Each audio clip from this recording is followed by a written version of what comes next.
right, welcome everybody. I think there was a very successful panel here just before with like 80 people on black politics in the age of Obama. And very lively, and they took like 10 or 20 minutes to clear out, and that's fine, because we have the break after this, right? So we can go a little bit longer. Anyway, the break is right after this, isn't it? Yes. Right. Yes. So we can go a little bit longer. This is Occupy Neighborhood. My name is Nick. I'm with Occupy Astoria LIC. I had some big plan for this, but I'm afraid I've forgotten it already, and that's fine, because we're going to make it up as we go along. That's the Occupy spirit, right? I thought the first thing we could do was to ask who is in the house in terms of neighborhood assemblies, meaning we'll do personal introductions a little bit later, but right now, who is here like us, Occupy Astoria with Occupy with a neighborhood name? Occupy Sunset Park. Occupy Sunset Park. All right.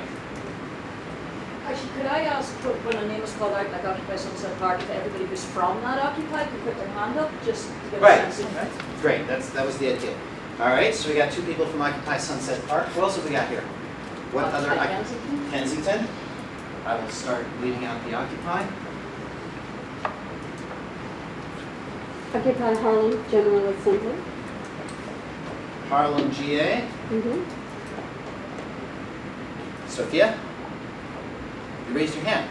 No, for Occupy Kensington. For Occupy Kensington, I see. Anyone else? All right, I know there are going to be a lot of Occupy Astoria people here, but I guess they're all sleeping off in Astoria. What other groups have we heard of that we know are still active? I was wondering as well. Like what other neighborhood assemblies are there that anybody knows about that are active still in New York? Because I know there are a few. So I know, for example, Queens, which is actually Jackson Heights. Occupy Queens, Jackson Heights. Not here today, but definitely very active. They do something pretty much every week. How about Occupy Bronx? Occupy the Bronx? Are they still active? That's the question. I was wondering first who's active that you actually yeah. know Mhm. are active.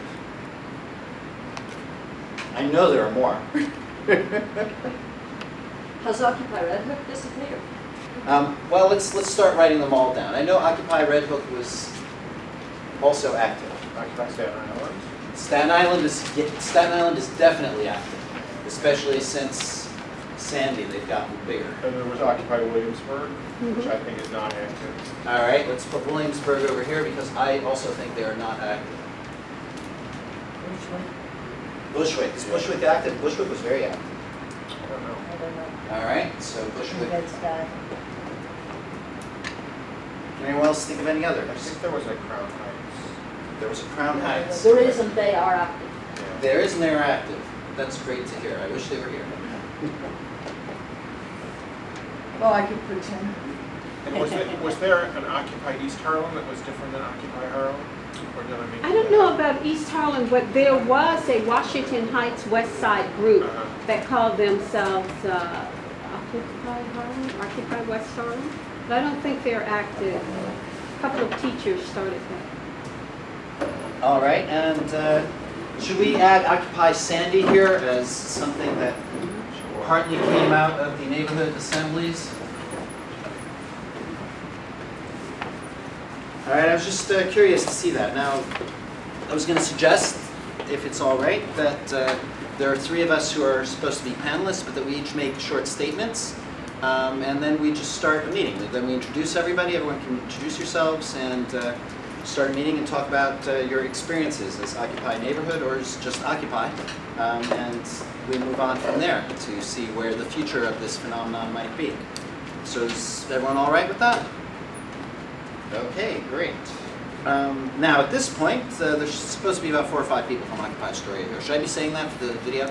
And I bet they're going to show up within 20 minutes. But I was going to just ask, like the Occupy Astoria people, what have we all done in the last year and a half since it started, just a brainstorm of the different activities we've been involved with. You know, just to see, because I couldn't even remember everything myself. But no one from Occupy Astoria other than myself is here. Well, Sophia is, sorry. Sophia is, of course, is Astoria and Kensington. So what do you remember of all the things we've done? Okay, Sophia can't talk because she's taping. Hi.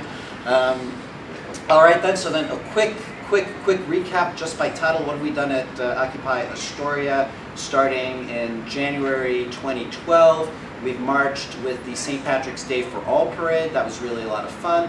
With the Greek Independence Day parade, we got in basically as a protest contingent at the end of the parade, highlighting the crisis situation in Greece. A group of us created this entire package about the indefinite detention law, the NDAA, how to lobby your legislators. We met with Carolyn Maloney, who actually did vote against this provision, but was not all that helpful. But it was a very interesting meeting, just about what could be done to see that this indefinite detention actually gets repealed by Congress, which would be the most certain way to kill it. Then do you remember that we did Occupy the City? Trade fair. Day at Citibank. Trade fair. Trade fair, we were most recently in solidarity with the trade fair workers who are being locked out from the meat department.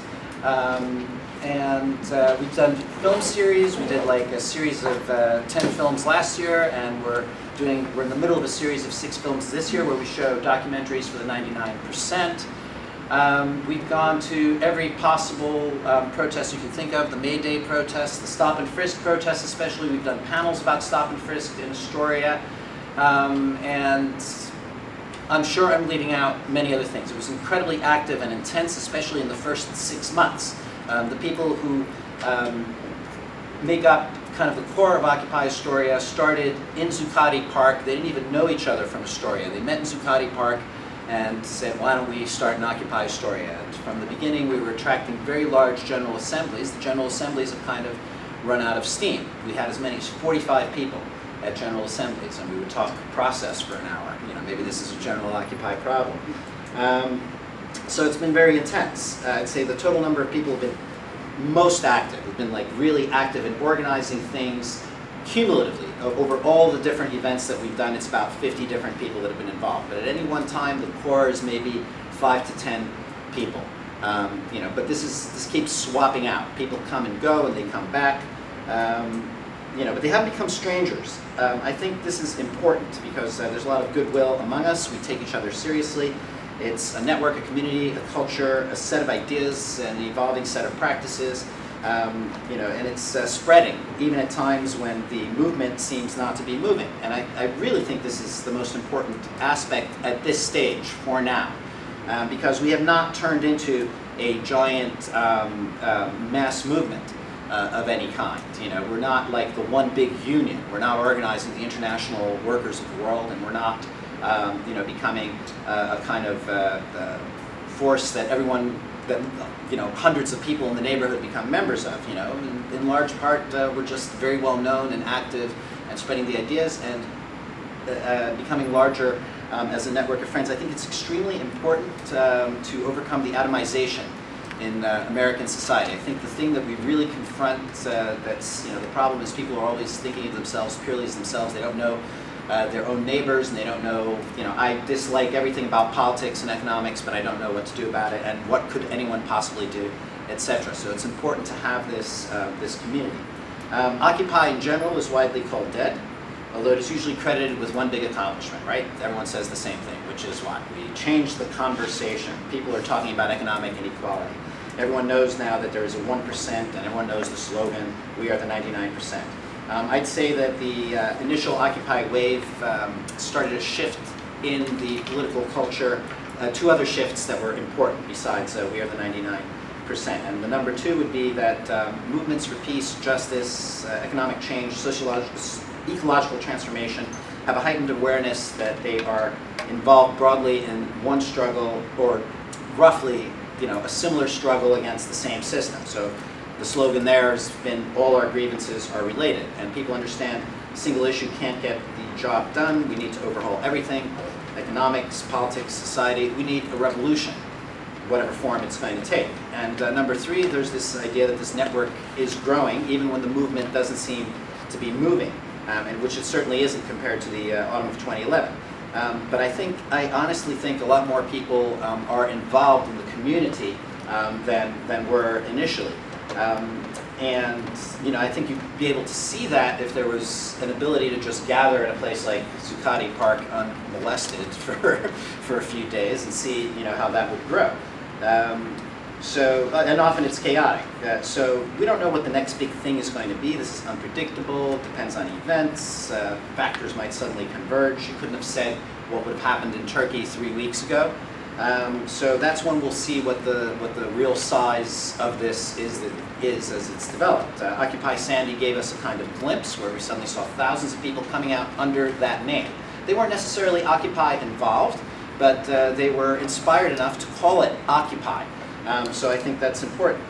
The next big thing may not be called Occupy, and I kind of hope it isn't. I hope it's something transformed and new. And all of this is typical of social movements. What isn't typical in Occupy is that it's still been mostly a culture, a community, or a set of practices or a set of ideas. It hasn't really become a set of organizations, and there's this big tension against organizing in any fashion. So I would call it a set of ad hoc groups that associate with all of the more organized movements in this country and have served to link those movements and kind of get everything thinking the same way. I'm not here to pretend the Occupy movement or its extension to neighborhood assemblies like the ones we have on the board now has actually changed very much about the material realities in which we live. I don't see that any of our groups have become mass movements. We should ask why, what we've done wrong, or what we could do differently, and I expect we will today, but I think we should also acknowledge everything that is not in our control. We are all volunteer groups. Everyone among us has to find their living in this system. Time and resources are always a problem. I'd just like to say we shouldn't always blame ourselves every time we fail to move someone to take up the cause or join our groups or fail to have exactly the right communicating point for every single person. That's not necessarily on us. That may be on the people who don't want to get involved. They may not be ready. A lot of people don't want to learn. This is still a conservative political culture in many ways, and most importantly, everyone's still living under the limits of capitalist everyday reality, racism, sexism, the slide into an increasingly authoritarian state. Anything else? Well, it's big. It's big. Occupy, has definitely addresses the biggest possible picture, and that's been the criticism that comes from the media. What is your one demand? Make one demand and make it to a particular address. Acknowledge Congress as the authority, or acknowledge some state house as the authority, that you are making your one specific demand that we in the media can summarize in 5 seconds and dismiss as ridiculous. That's what's been demanded of Occupy, and that's what Occupy has not given up. In fact, it was spoofing it from the beginning. The original Occupy poster was asking the question, what is our one demand? Because they already anticipated where it was going, or one of the original posters from Adbusters. I also wanted to say we don't have to pretend that it's our obligation to take up every local cause or problem or complaint that people may have. We need to choose these judiciously because we can't do everything. I think something like supporting the trade fair workers is very important. I wish we could do more in that direction. I mean, we've showed up a couple of times and they're very happy to see us, but we're not really helping to organize a union or get all the workers and immigrants of Astoria into a network. And, I wonder how we'll ever get to that point. We should be striving to spread a general vision of the future. And I think it should be not just a local, but a global vision. I have nothing against an internationalist vision that hooks up with, the idea that the same struggle is being fought in places like Turkey. I've come to believe that what we should generally be looking to do at this particular stage, and what we're now doing in Astoria, is to find a space. Every movement of the past, if you look at the organization of the GIs against the Vietnam War, they were having GI cafes all over the country next to GI bases. And this was a place where people could come and meet each other and get involved in the movement, where you knew where the center was. And it's very important to have a lot of these centers so that people can go. If you look at the working class movement of the 1930s, no matter how dirt poor they were, they paid enough dues. That's something that Occupy certainly does not. But to establish centers in their neighborhoods, there was always a place to go. People knew where the movement was, and I think that's what we should be striving to do. So in Astoria, we're very lucky that we've been offered part of a garage space, but it's actually very nice that we've started